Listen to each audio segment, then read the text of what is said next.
శ్రీ సచిదానంద సమర్థ సద్గురు సాయినాథ్ మహారాజ్ కీ జై.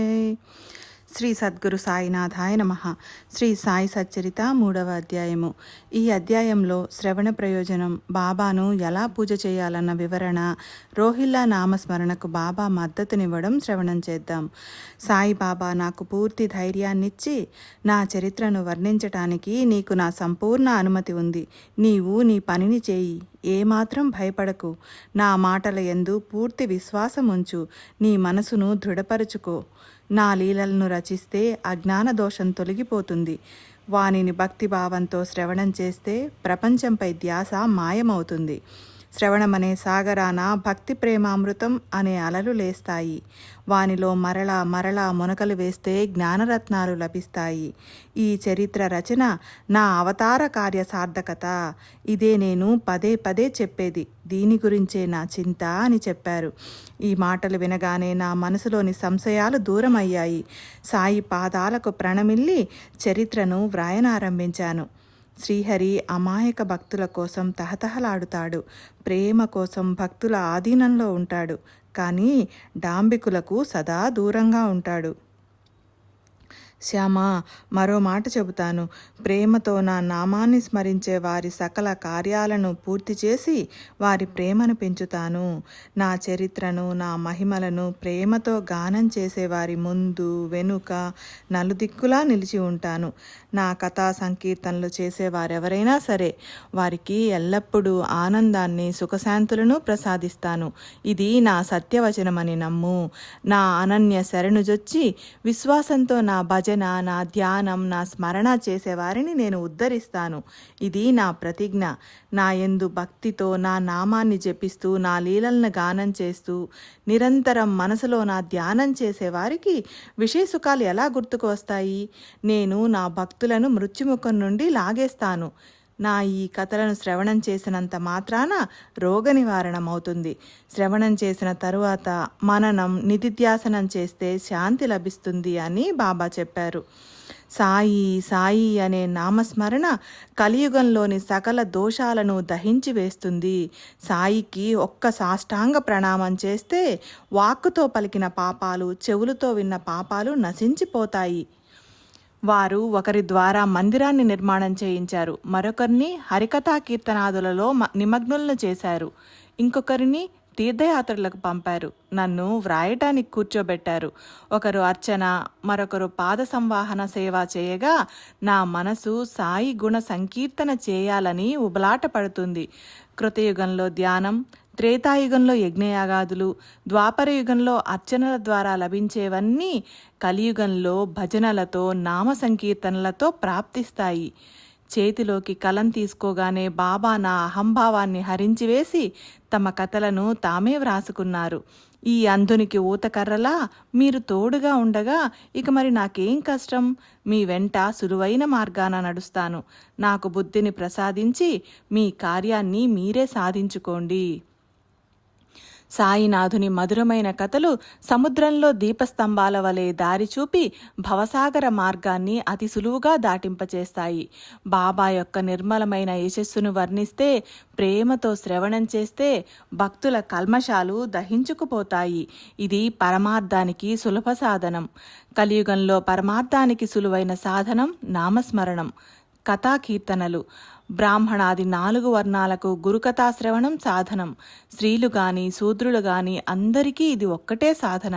ఈ కథాశ్రవణంలో ఏకాగ్రత తప్ప మరి ఏ శ్రమ లేదు.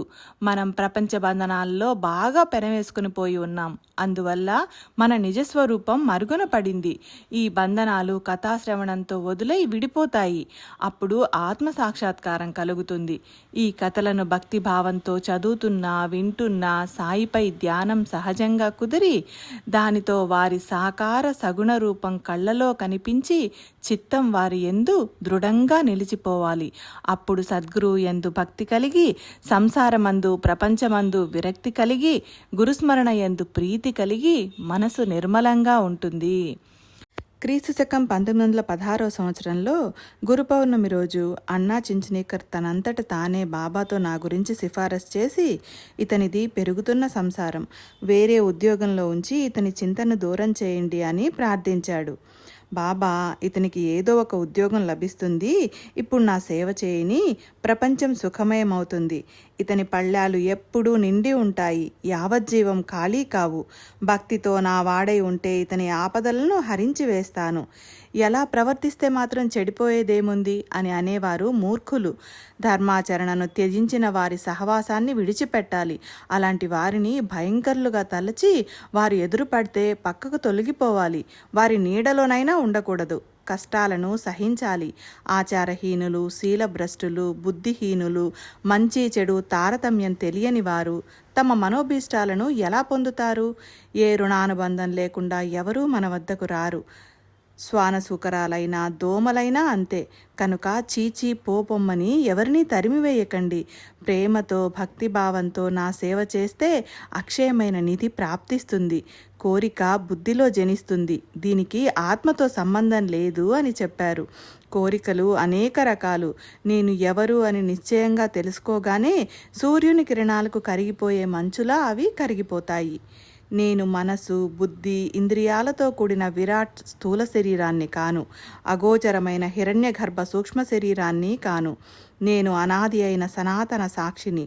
గుణాలకు, ఇంద్రియాలకు అతీతంగా ఉన్న నాకు విషయాల యందు ఆసక్తి లేదు. నేను లేని చోటే లేదు. నేను చేసేవాణ్ణి కాను, చేయించేవాణ్ణి కాను. మనస్సు, బుద్ధి ఇవన్నీ ఇంద్రియాలు. ఇవి జడం అని గ్రహించిన వెంటనే విషయసుఖాలయందు విరక్తి కలిగి జ్ఞానాన్ని కప్పుకున్న ఆవరణ తొలగిపోతుంది. తన స్వరూపమైన ఆత్మను మరిచిపోవడమే మాయా ప్రాదుర్భావం. నేను చైతన్య ఘనస్వరూపమని గుర్తు ఉంటే శుద్ధమైన పూర్ణానందం కలుగుతుంది. ఆ నా స్వరూపం వైపు మనోవృత్తిని మళ్లించడమే నా సేవ. అదే నా భక్తి. నేను చిదానందుణ్ణి అని ప్రత్యక్ష అనుభవం కలిగినప్పుడు ప్రాప్తించిన శుద్ధస్థితి జ్ఞానం. అయమాత్మా బ్రహ్మ, ప్రజ్ఞానం ఆనందం బ్రహ్మ. జగత్తు వాస్తవం కాదు, మిథ్య. అందుకే అది భ్రమింపచేస్తుంది. వాస్తవమైన బ్రహ్మను నేనే. నిత్య శుద్ధ బుద్ధ ముక్త సత్యమైన వాసుదేవుణ్ణి నేను. ఇలాంటి నన్ను శ్రద్ధాభక్తులతో పూజ చేస్తే స్వహితం కలుగుతుంది. ఇలా నేను ఎవరు అని తెలుసుకొని నా యథార్థమైన పూజను చేసి అనన్య శరణుజొచ్చి నాలో ఐక్యమైపోవాలి. నది సముద్రుని శరణుజొచ్చి మరలా వెనుకకు తిరిగి రాగలదా? దూదివత్తి దీపపు జ్యోతిని కలిసి స్వయం దీపమై ప్రకాశిస్తుంది. అట్లే సత్పురుషుల చరణాలను శరణుజొచ్చిన వారి స్థితి కూడా. చైతన్య ఘనుడైన అల్లా మాలిక్ తప్ప వేరే ఏ ధ్యానం లేనివారు శాంతచిత్తులు. ఏమీ ఆపేక్షించని వారికి, సమభావం కలవారికి, నిరహంభావం, మమకారం మరియు ద్వంద్వాలకు అతీతం, అపరిగ్రహం అనే ఈ 8 గుణాలు సాయి యందు సంపూర్ణంగా ఉన్నప్పుడు ఇక అక్కడ అహంభావానికి తావెక్కడిది? అటువంటి సాయిని నేను అహంభావంతో ఎలా సేవించగలను?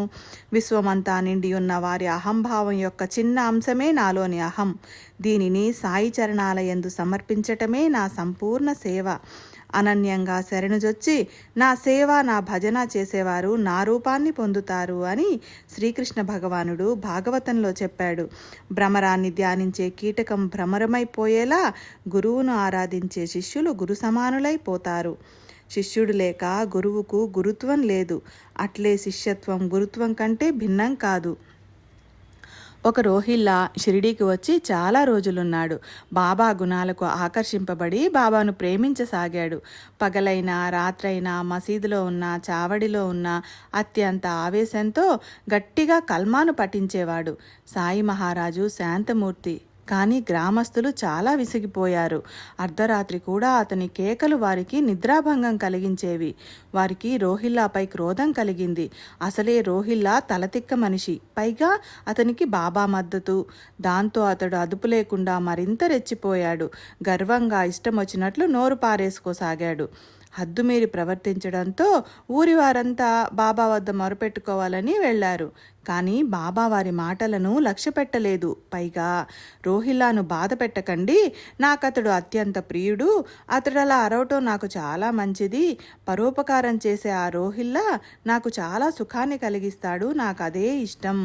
రోహిల్లా భార్య పతితురాలు, అతనితో పొత్తు కుదరక అతనిని తప్పించుకొని ఆ దెయ్యం నా వద్దకు రావాలని ఉబలాట పడుతుంది.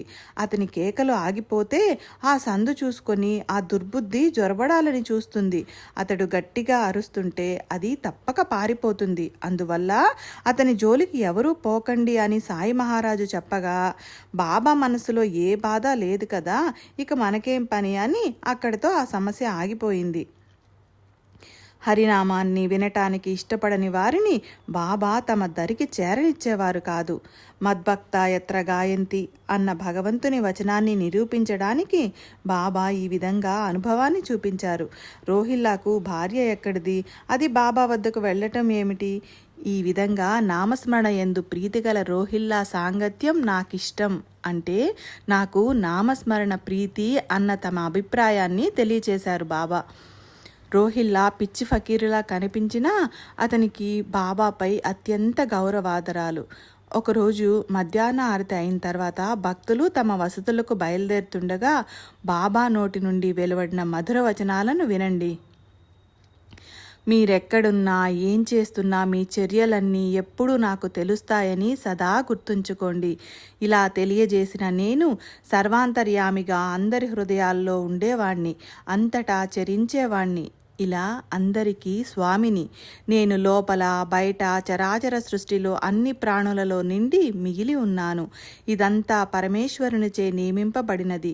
దీనిని నడిపించే సూత్రధారిని నేను సకల ప్రాణులకు తల్లిని, త్రిగుణాల సామ్యావస్థను, సకల ఇంద్రియాలను నడిపించేవాణ్ణి నేనే, సృష్టి స్థితి లయకారకుణ్ణి నేనే. నా యందు శ్రద్ధ ఉన్న వారికి ఏ కష్టాలు ఉండవు. నన్ను మరిచిపోయిన వారిని మాయ కొరడాతో కొడుతుంది. ఈ దృశ్య జగత్తు నా స్వరూపం అంటే చీమ, దోమ, క్రిమికీటకం, రాజు, పేద, స్థావర జంగమాలు, ఈ జగత్తంతా నా యొక్క స్వరూపం. గురుచరణాలలో లీనమవ్వాలంటే గురువు యొక్క గుణాలను గానం చేయాలి, లేదా గురుకథా కీర్తనలను చేయాలి, లేదా భక్తితో శ్రవణం చేయాలి. వినే విషయంలో లీనమైపోయేలా శ్రవణం చేస్తే మనసనేది మాయమై చైతన్య ఘనుడు ప్రకటమవుతాడు. శ్రవణం వల్ల గురుచరణాలలో ప్రేమ కలిగి క్రమంగా అత్యంత శ్రేష్టమైన సుఖం కలుగుతుంది. వేరే నిష్ఠా నియమాలు లేకుండానే పరమశ్రేయస్సు ప్రాప్తిస్తుంది. అందుకని మనసును శ్రవణమనే నిర్బంధంలో ఉంచితే కథాశ్రవణంలో శ్రద్ధ అధికమవుతుంది. విషయబంధనాలు వాటంతట అవే విడిపోయి పరమానందం కలుగుతుంది. బాబా వాణిని విని ఇక ఇప్పటి నుండి నరుల సేవను మాని గురుసేవలో ఉండాలని నిర్ధారణ చేసుకున్నాను. అన్నా తనంతట తాను నా గురించి బాబాను ప్రశ్నించాడు. నాకు కూడా ఒక ఉద్యోగం కావాలని ఉంది. అనుకోకుండానే ఉద్యోగం లభించింది. నేను ద్రవ్యాభిలాషతో దాన్ని స్వీకరించాను. ఉద్యోగం చిరస్థాయిగా ఉండేది కాదు, వచ్చిన దారే వెళ్ళిపోయింది. దాంతో శాశ్వత ఆనందాన్ని అనుభవించటానికి నన్ను బాబా అక్కడే కూర్చోబెట్టారు. ఈ చరాచరాలతో ఉన్న విశ్వం సాక్షాత్తు భగవత్ స్వరూపమే. కానీ భగవంతుడు విశ్వానికి అతీతంగా ఉండే పరాత్పర పరమాత్మ. పరమేశ్వరుడు ప్రపంచం కంటే భిన్నుడు కాడు, కానీ ప్రపంచం పరమేశ్వరుని కంటే భిన్నం. జగత్తు ఉత్పన్నమైనప్పటి నుండి అందులో చేతనాచేతన వస్తువులున్నాయి. వాటన్నింటికీ అధిష్టానం పరమేశ్వరుడు. భగవంతుని పూజాస్థానాలు ప్రతిమ, బలిపీఠం మొదలైన 8 రకాలు. అన్నింటికంటే గురువు శ్రేష్టం. శ్రీకృష్ణుడు స్వయం పూర్ణ బ్రహ్మ అయినా కూడా గురువు సాందీపుల చరణాలను పట్టుకున్నాడు. సద్గురువును స్మరిస్తే నారాయణుడనైన నేను ప్రసన్నుడనవుతాను, నాకంటే సద్గురు స్తవనం నాకు 1000 రెట్లు ఇష్టం అని అన్నారు. ఇలాంటి సద్గురువు యొక్క విశిష్టత, మహిమ గొప్పవి. గురు భజన యందు ఆసక్తి లేనివాడు నిజంగా అభాగ్యుడు, పాపి. జనన మరణాలనే రాకపోకల కష్టాలను అనుభవిస్తూ తన శ్రేయస్సును నాశనం చేసుకుంటాడు. జనన మరణాలు ఒకటి వెనుక ఒకటి మరల ఎప్పుడూ తిరుగుతుంటాయి. కనుక ఈ కథాశ్రవణం చేసి మనలను మనం ఉద్ధరించుకుందాం. సత్పురుషుని నోటి నుండి వచ్చిన విషయాలు అజ్ఞానాన్ని తొలగిస్తాయి. అవి అనేక కష్టాల నుండి దాటిస్తాయి. అందువల్ల వానిని భద్రంగా హృదయంలో పదిలపరుచుకుందాం. ఎప్పుడు ఎటువంటి సమయం వస్తుందో, ఏమి సంభవిస్తుందో ఇదంతా అల్లామియా లీల. ప్రేమికులైన భక్తులు, ప్రేక్షకులు ఏ ప్రజ్ఞాబలం లేకుండానే సమర్థులైన సాయి సద్గురుని పొందటం దైవబలం. సమర్థ సాయి అన్న చిన్న మంత్రంతో వారి పవిత్ర పాదాలను ధ్యానం చేసే భక్తులను భవం నుండి విముక్తులను చేసే ఆ సూత్రధారి చరిత్ర పావనమైనది. ఇటువంటి పావనమైన సాయి చరిత్రను పఠించే వారి నోరు, వినేవారి చెవులు, వారి అంతరంగం పవిత్రమవుతాయి. ప్రేమగా కథాశ్రవణం చేస్తే ప్రపంచ దుఃఖం హరించుకొని పోతుంది. సాయి కృపాఘనులు శుద్ధ జ్ఞానబోధన కురిపిస్తారు. బద్ధకం, చెంచల మనసు, వాసనలు, రసాస్వాదం ఇవి శ్రవణంలోని అపాయాలు. ఈ అంతరాయాలను తొలగించుకుంటే శ్రవణం సుఖదాయకమవుతుంది. వ్రతాలు, ఉద్యాపనలు అవసరం లేదు. శరీరాలను శుష్కింపజేసే ఉపవాసాలు అవసరం లేదు. తీర్థయాత్ర పర్యటనలు అవసరం లేదు. చరిత్ర శ్రవణం ఒకటి చాలు. నిష్కపటమైన, నిర్మలమైన ప్రేమ ఉండాలి. భక్తిలో ఉన్న మర్మాన్ని తెలుసుకోవాలి. అజ్ఞానం, భేదభావం నశించి పరమార్థం సహజంగా సిద్ధిస్తుంది. ఇతర సాధనలతో శ్రమపడనవసరం లేదు. ఈ సాయి చరిత్ర శ్రవణం చేసి సంచితం మరియు క్రియామణ కర్మలను ఏమాత్రం మిగలకుండా చేసుకుందాం. కృపణుడు అంటే లోభి ఏ ఊళ్ళో తిరుగుతున్నా అహర్నిశలు అతని మనసులో దాచుకున్న ధనం కనిపించేలా సాయిబాబా మన మనస్సుల్లో ఎప్పుడూ ఉండాలి. స్వస్తి. శ్రీ సాయి సమర్థ సచ్చరితంలో గ్రంథ ప్రయోజనం అనుజ్ఞాపనమను 3వ అధ్యాయం సంపూర్ణం. శ్రీ సద్గురు సాయినాథార్పణమస్తు. శుభం భవతు. శ్రీ సచిదానంద సమర్థ సద్గురు సాయినాథ్ మహారాజ్ కీ జై.